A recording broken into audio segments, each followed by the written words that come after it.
Sean bienvenidos una vez más a este su espacio expositivo con Tulio Reyes Miranda.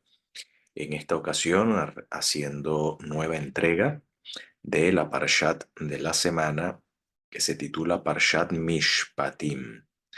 Y esta Parshat corresponde al Sefer Shemot o al libro de Éxodo, capítulo 21, desde el pasuk número 1 hasta el Perek o capítulo 24 hasta el pasuk número 18.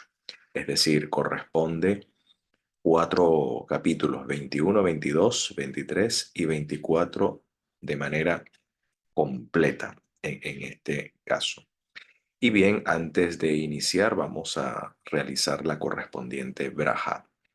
Baruch atah Adonai Eloheinu melech haolam asher Baharbanu Mikol Hamim Benatan Lanu Etorato Baruch atah Adonai Noten HaTorah. Bendito eres tu Señor Dios nuestro, Rey del universo, que nos has elegido entre todos los pueblos y nos has dado tu Torah. Bendito eres tu Señor dador de la Torah. Bueno, agradeciendo al Eterno por darnos este manual de procedimientos, de instructivos para la vida. Bueno, en esta ocasión es una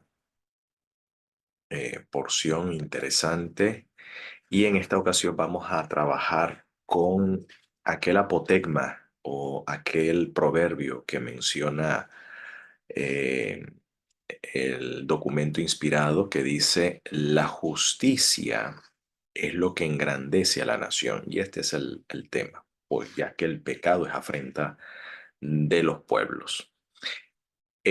Bueno, la Parshat inicia en el capítulo 21 con la siguiente oración, donde dice: Ve'elech hamishpatim asher tashim lifnehem, es decir, y estos o estas sentencias que pondrás delante, o estas son las sentencias que pondrás delante de ellos. El verbo tashim que aparece en el hebreo significa, eh, es una oferta como una mesa servida, como un plato servido. Es decir, el contexto viene hablando en el capítulo 20 de la entrega del decálogo que fue pronunciado por el Eterno al pueblo de Israel, donde luego da una serie de instructivos y se yuxtapone inmediatamente esta oración que aquí menciona en el texto hebreo. Inicia inmediatamente el capítulo 21. Y estas serán las sentencias que colocarás o pondrás o dispondrás delante de ellos. Es decir, que el pueblo de Israel verificaría estas sentencias, estos mishpatim, que ya vamos a definir qué son estos mishpatim,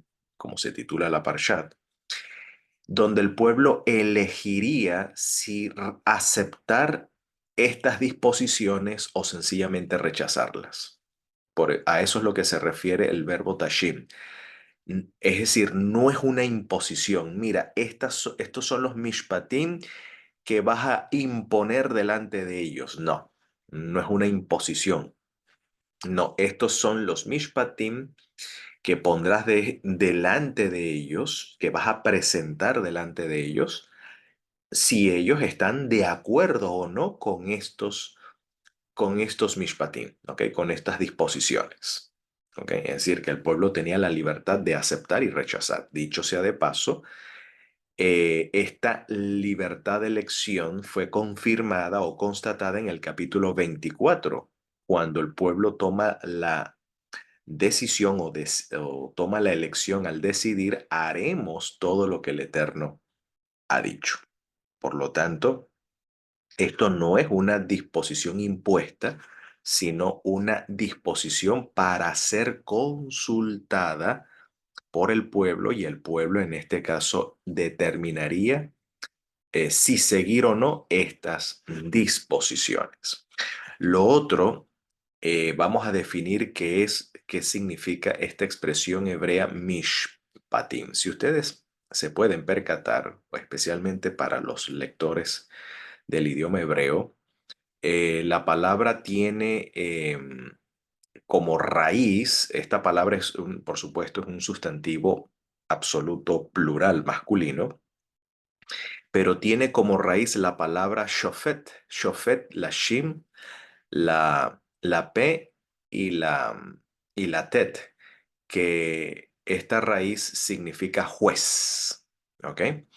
Quiere decir que estas son las disposiciones o sentencias de un juez. Estos son los mishpatim del singular mishpat, que es precisamente la decisión o la sentencia judicial de un juez. Ahora, estos mishpatim son traducidos en los targumín. Explico que los targumín son textos o documentos que traducen del hebreo al arameo, digamos, toda la Torá y el resto de las sagradas escrituras, incluso con ciertas em, paráfrasis o ciertos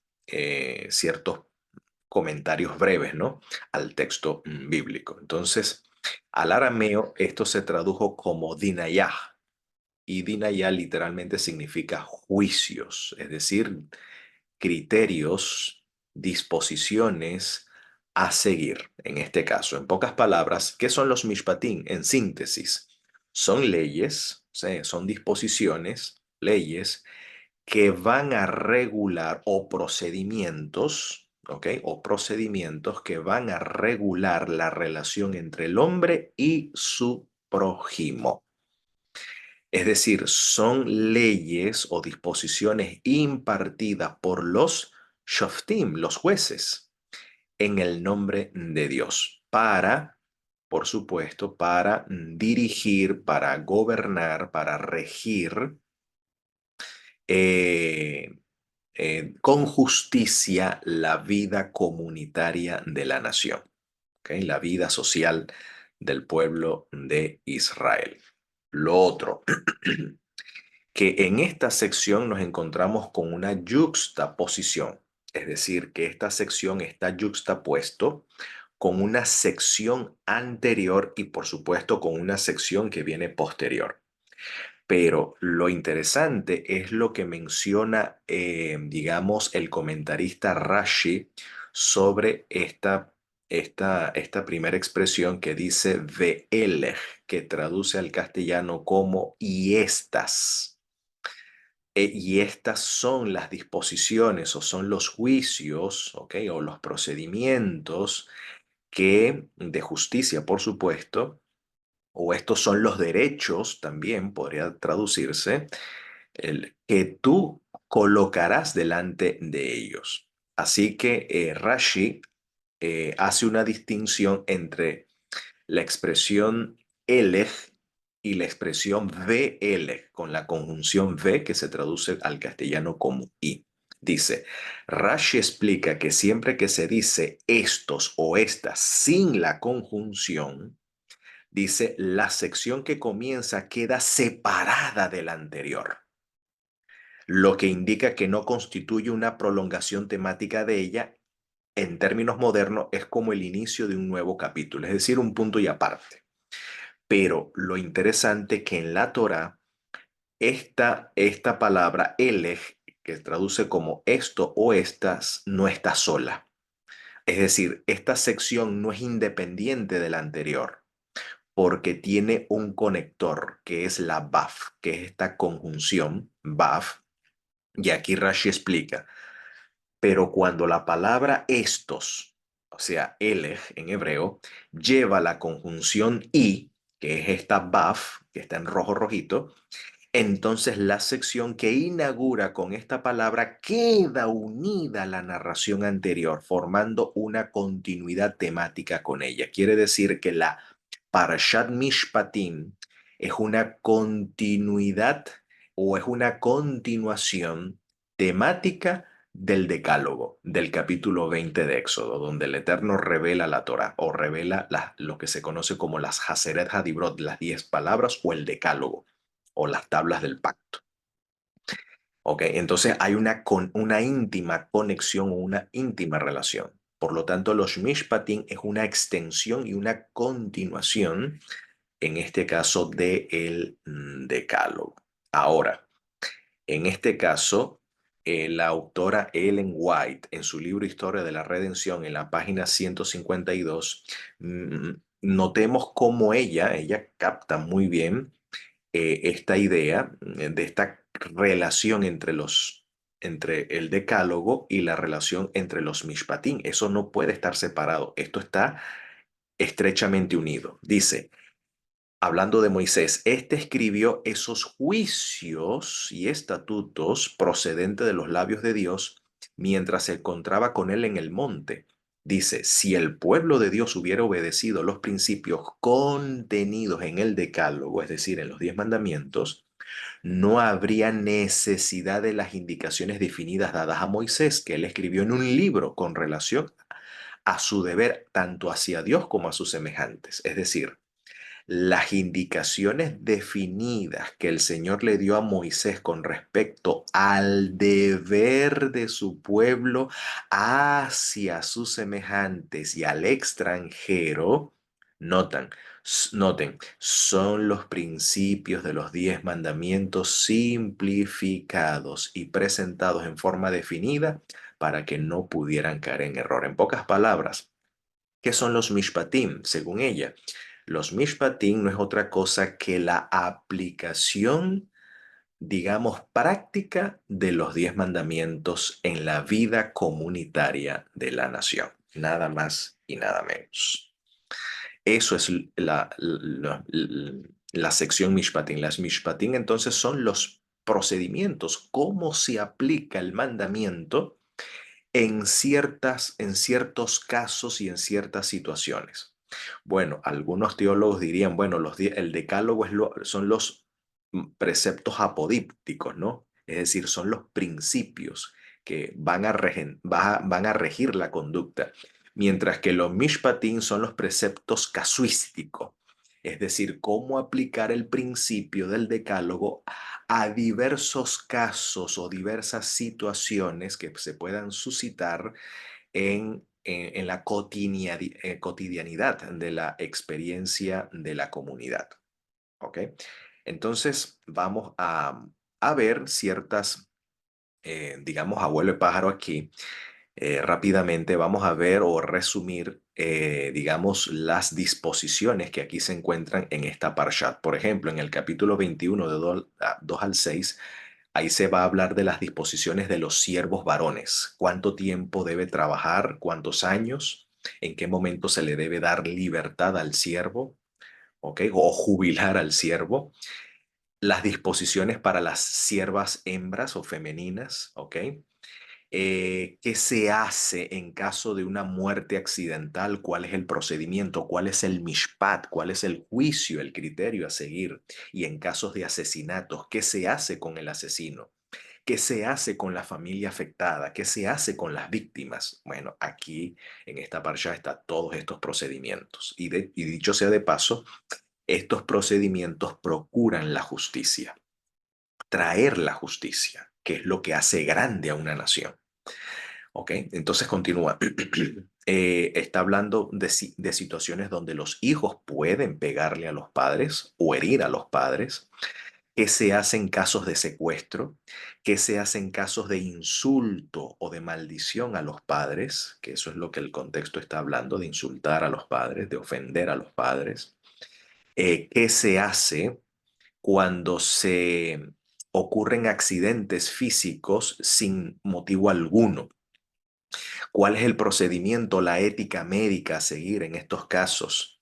¿Qué se hace en daños a la propiedad ajena, como en este caso de toros, de animales?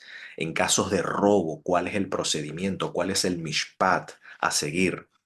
¿Cuál es el debido proceso en asuntos de un fuego que consume cereales? Y contra aquel que inició el fuego, ¿cuál es el debido proceso? En casos de brujería y bestialidad, ¿cuál es el procedimiento a seguir? En casos de usura, en casos de préstamos, en casos de tasas de interés exorbitantes, ¿cuál es el debido proceso a seguir allí indicado? En casos de insultos u ofensas directamente al Dios de Israel, en casos de chismes, de falsos testimonios, de calumnias, de perjurios, ¿qué se hace? ¿Cuál es el debido proceso? ¿Cuál es el criterio, el juicio a seguir? En caso de los animales, bueno, aquí la Torá respeta el derecho de que los animales tienen el derecho a descansar el séptimo día de la semana incluso. ¿Ok? El descanso de los animales, el cuidado de los animales. El caso de la mentira, en casos del Shabbat, tanto el Shabbat, digamos, de cada el año sabático, pues quiero decir, hay un cese para cada ciclo de 7 años y también en la semana. Eh, es decir, hay un descanso para los siervos, en este caso para los trabajadores, un día de descanso, que en este caso es el Shabbat. Y también hay descansos para motivos de refrigerio espiritual, ¿ok? Hay retiros espirituales para el santuario en estas tres grandes festividades como es Pesach, Shavuot y Sukkot, o la Pascua, Pentecostés y Tabernáculos. Y también el derecho que tienen los sacerdotes, los ministros del altar, en relación a las primicias y los primogénitos. Así que bueno, aquí hay toda una disposición, toda una lista de procedimientos a seguir que precisamente practica la justicia. Es la praxis de la justicia social en este caso.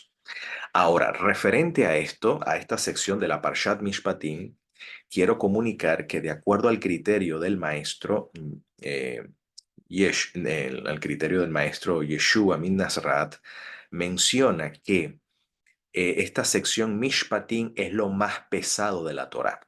Fíjense, hay de vosotros escribas y fariseos hipócritas porque diezman la menta, el eneldo y el comino, o sea, practican con escrupulosidad, con rigor, la mitzvah del maaser, es decir, el precepto del diezmo.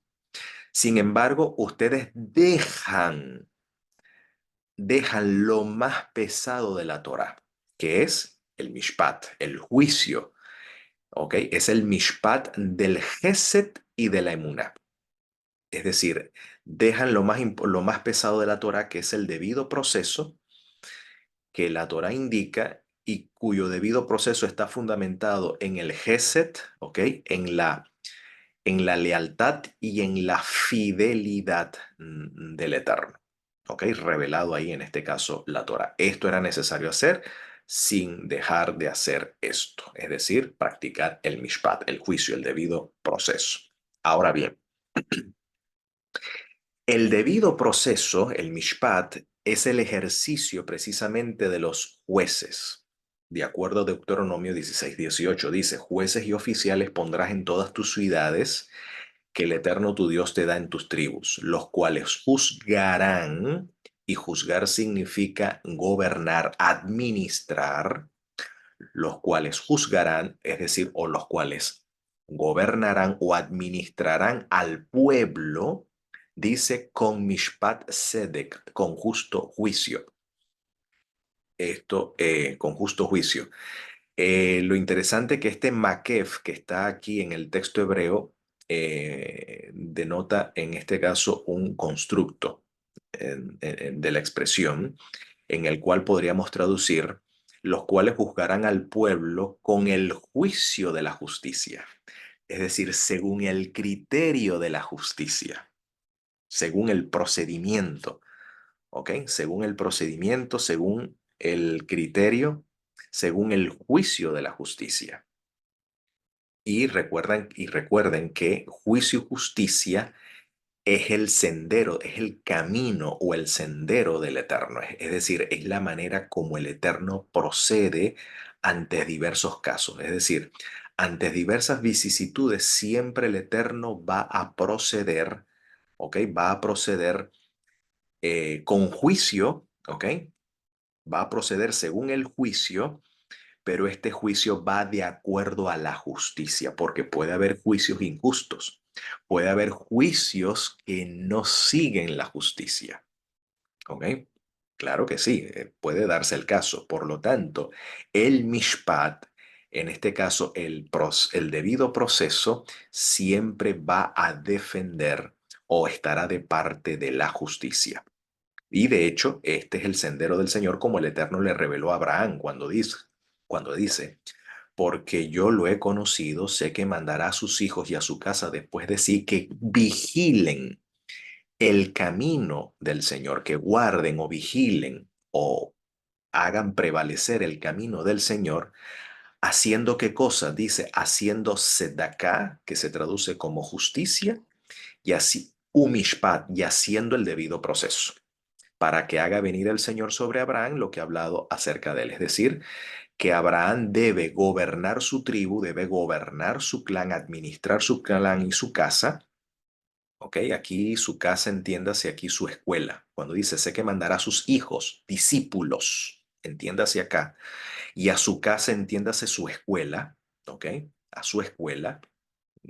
Generalmente se ha entendido que aquí casa es la familia, sí, sí, pero está limitado al concepto. Casa en sentido más amplio quiere decir su escuela. Recuerda que su casa era prácticamente su clan, su tribu, en el cual era el patriarca, él era el líder, el pastor, vamos a decirlo así, de la quejilá que era deambulante, ¿no? Es decir, el clan de Abraham siempre andaba emigrando de un lugar a otro. Bueno, esa era su quejilá, su congregación. Y esa era su casa, es decir, su congregación, su comunidad, su escuela. Y sus hijos son sus discípulos. ¿Ok? Él mandará, él enseñará que cuiden, que vigilen, que hagan prevalecer el camino del Señor, haciendo qué cosa, haciendo sedaká y mishpat, haciendo según la justicia y el debido proceso, para que haga venir el Señor sobre Abraham lo que ha hablado acerca de él. Ahora, ¿qué significa literalmente mishpat? ¿Cuál es la función del mishpat? ¿Cuál es la función del juicio? ¿Qué es lo que procura el juicio en este caso? Bueno, el juicio procura defender los términos del pacto. Eso es lo que hace el mishpat. El mishpat procura defender los términos del pacto, los acuerdos del pacto. Eso es el mishpat. De acuerdo a Éxodo 6:6, fíjense cómo el Eterno procede con el pueblo de los egipcios y con el pueblo de Israel haciendo juicio. ¿Cómo juzga el Eterno? ¿Cómo el Eterno ejerce el mishpat, el debido proceso? Mire, dice, por tanto dirás a los hijos de Israel, yo soy el Eterno. Y dice, y yo los sacaré debajo de las tareas pesadas de Egipto. Noten, y los libraré de su servidumbre, y los redimiré con brazo extendido y con juicios grandes, o grandes juicios en hebreo, ubishpatim gedolim, es decir, con grandes juicios. Quiere decir que el debido proceso, cuando se aplica el debido proceso, cuando el Eterno aplica el debido proceso, es una geulá, es una redención. Es decir, que grandes juicios es sinónimo de redención, es sinónimo de salvación, porque dice, lo libraré de su servidumbre y lo sacaré debajo de las tareas pesadas de Egipto. Es decir, todas estas acciones salvíficas del Eterno a favor de su pueblo es un mishpat, es un juicio. Y el juicio respeta o mantiene en alto el derecho del pacto. Porque, porque ¿cuál era el pacto? ¿Cuáles eran los términos del pacto? Los términos del pacto es que el Eterno daría la tierra, tenemos que recordar el pacto entre las partes en Génesis 15, donde el Eterno le prometió a Abraham darle la tierra en herencia a él y a su semilla, a él y a su semilla. Y dice que su semilla sería esclava en tierra extranjera, sería oprimida por 400 años, pero a la nación que los oprimiere, dice, juzgaré yo. Y en este caso, juzgaré yo significa que hará con esta nación el debido proceso. Es decir, en este debido proceso, el Eterno está defendiendo a los integrantes de la alianza precisamente de la opresión de un poder extranjero. Entonces hay una sentencia contra el opresor, pero al mismo tiempo hay una redención del oprimido. Eso es un mishpat, eso es un debido proceso. Por lo tanto, un juez, ya que un rey, un sacerdote, incluso a veces los profetas ejercían el mishpat, como vemos el caso de Samuel, un profeta en este caso debe ejercer el mishpat, es decir, todo aquel que está en puesto de liderazgo, en el ejercicio de liderazgo, tiene como mitzvah, como precepto, administrar juicio y justicia.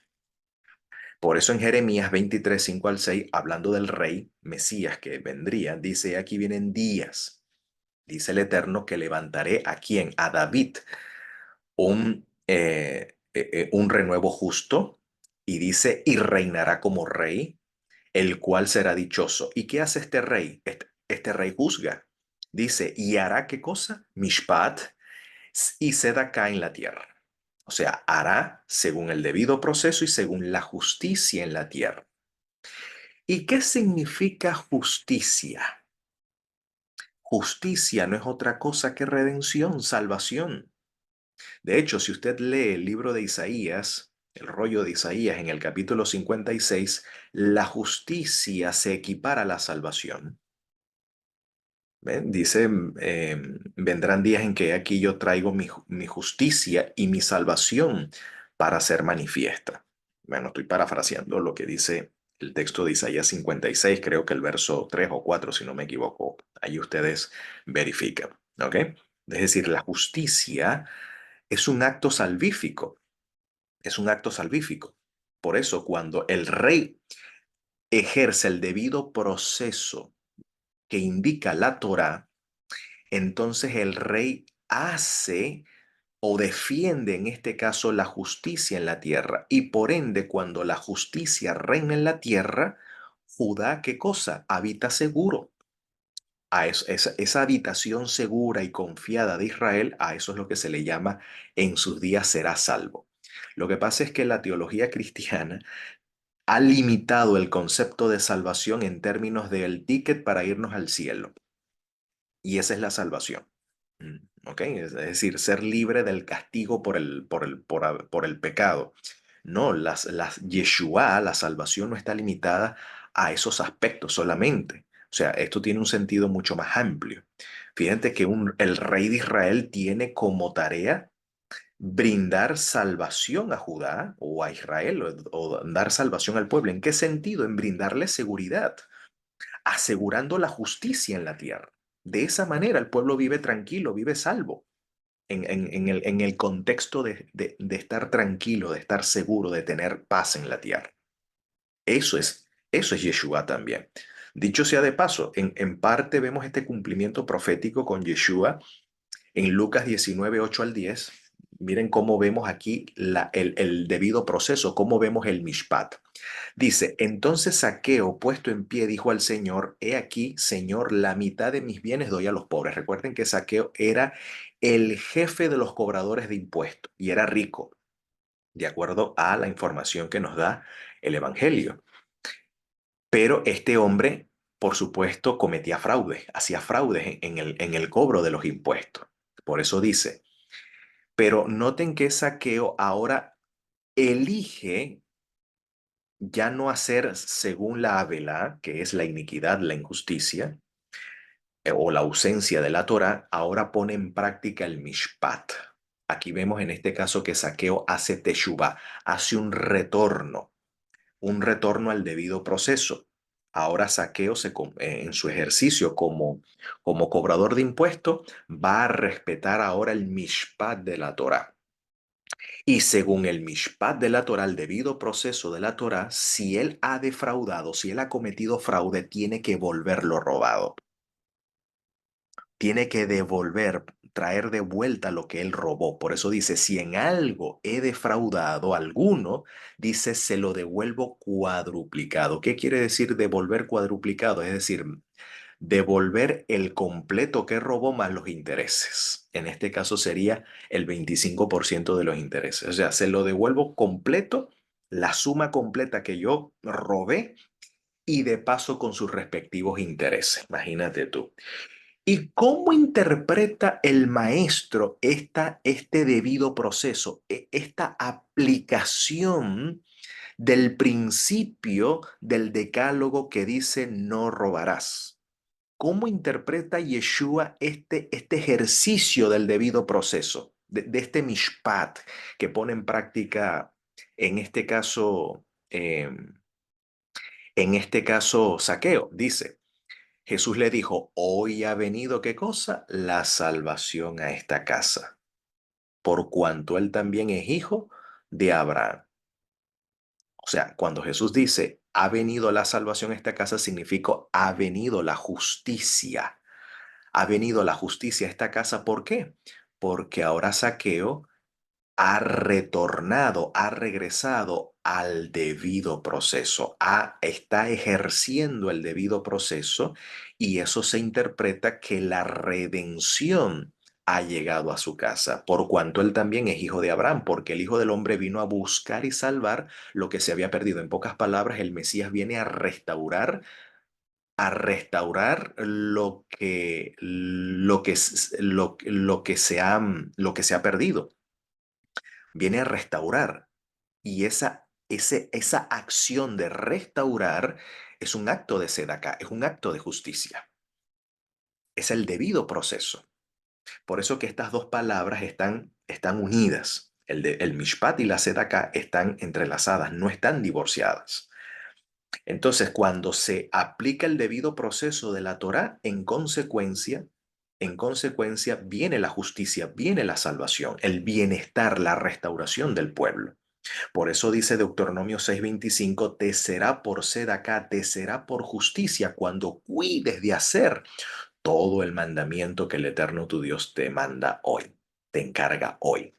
Es decir, la praxis, la práctica del precepto bíblico o la práctica del precepto de la Torá no es otra cosa que el ejercicio de la justicia. Y cuando se ejerce la justicia, al mismo tiempo la salvación se hace presente y operativa dentro de la comunidad y dentro del pueblo.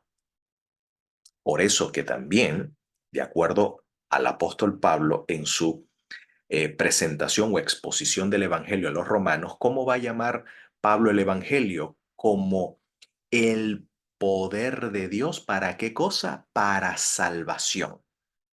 Y si uno lee en el verso 17, luego va a definir este poder de Dios para salvación como la justicia, porque dice, porque en él se revela la justicia de Dios. Entonces, ¿qué es el Evangelio? La revelación de la justicia de Dios. ¿Y qué es la justicia de Dios?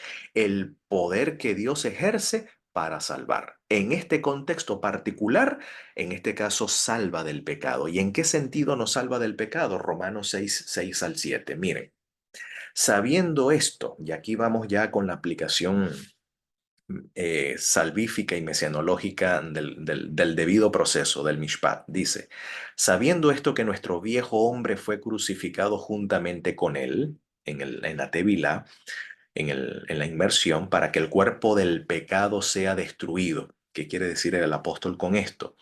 A fin de que no sirvamos más al pecado. Entonces, ¿qué es la justificación según Pablo? Aquí lo dice, porque el que ha muerto ha sido justificado del pecado. Según el apóstol Pablo, justificación no es otra cosa que emancipación o salvación de la servidumbre del pecado. Es decir, la justificación que alcanza al pecador por su fe en Yeshua, esa fe en Yeshua lo emancipa, lo libera a él de la práctica, en este caso del pecado. Ya no sirve más al pecado como el caso de Zaqueo. En el caso de Zaqueo que hubo un retorno al Mishpat, un regreso al Mishpat, al debido proceso.